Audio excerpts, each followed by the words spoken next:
Ah, Jane Finch. Automatically people say, oh, I know exactly where that is. Pardon us, we just went off the air for a split second. It's one of the most famous and some would say notorious neighborhoods in all of Canada, but we are shedding some new light on it with the help of the creator and executive producer of www.jane-finch.com, Paul Nguyen and Mark Simms. How are you, gentlemen?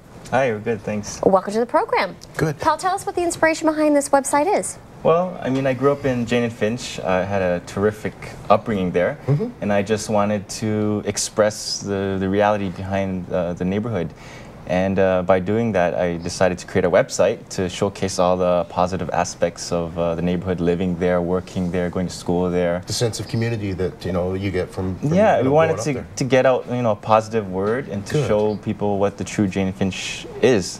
Well, some people would say that that's not the reality that they see about Jane and Finch when they see it, when they're introduced to it on the news. And is that what you wanted to challenge? Yeah, because the news, they always pick up on the negative events that happen there. So we want to showcase the positive events.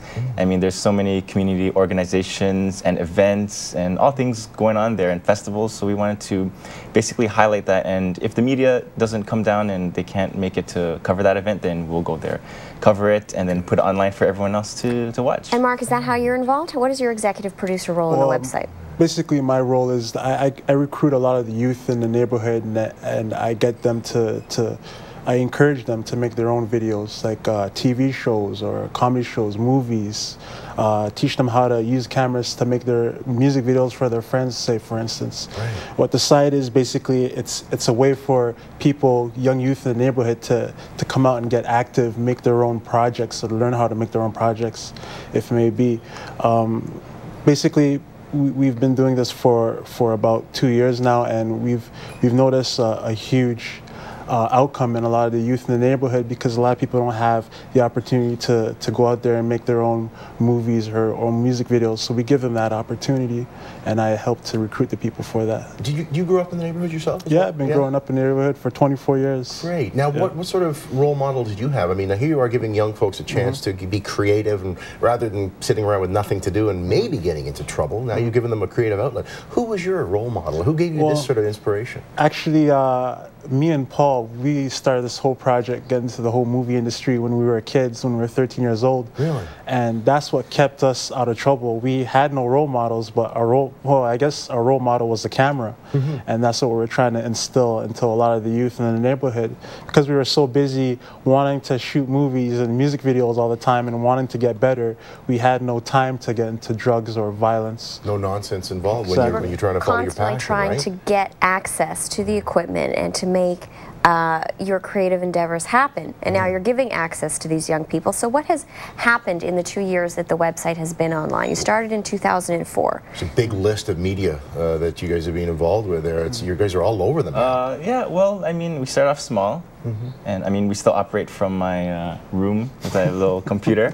But, you know, the website has expanded tremendously. We went from just starting off making small music videos, and we end up meeting all sorts of people, like the mayor, David Miller, or the governor general. We get invited to certain events, and it has basically opened a lot of doors for us and exposed us to an outside world that we didn't know existed. And now we want to share that with the residents and the kids growing up, and they could watch what we do on the website, and we're leading by example, and they can see that, you know, there's a lot of opportunities out there. How is it being received by older people that have lived in the area a lot of their lives, and maybe they're a little dismayed at some of the, you know, the trouble in the area? How is this being, you know, heralded to them? Are they saying to you, wow, thank goodness, we had no idea this could have such a good effect, a ripple effect on people? Actually, yeah, we get quite a few emails and letters from former residents or old residents, and they just love, I mean, they say that the website brings back a lot of fond memories. I mean, a lot of things have changed in Jane and Finch, but we have like a history section. They can see how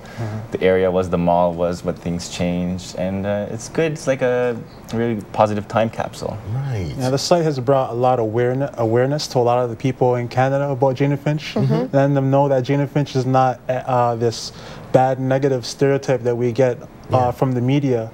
You know, so we're crashing all of these stereotypes and bringing a lot more positivity to the area.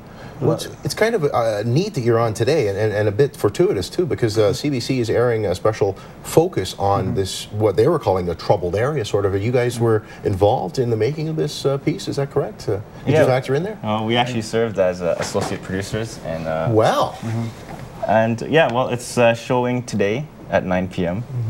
And it shows, it's like a look into the lives of a few individuals in the area and the obstacles they face and the challenges they face growing up there. Right. So it's a good behind-the-scenes look of what really goes on in some people's lives there. Lost in the struggle. Lost in the struggle. Yeah. Yeah, well, not lost if we got you guys to come over and say, hey, listen, my band, I want to make a video, I want to stay positive, and they can come and get it actually a place to showcase their work. Very Congratulations excellent. on Thanks, this guys. resource, and to learn more about it, log on to www.jane-finch.com or see CBC News World tonight at 9 p.m.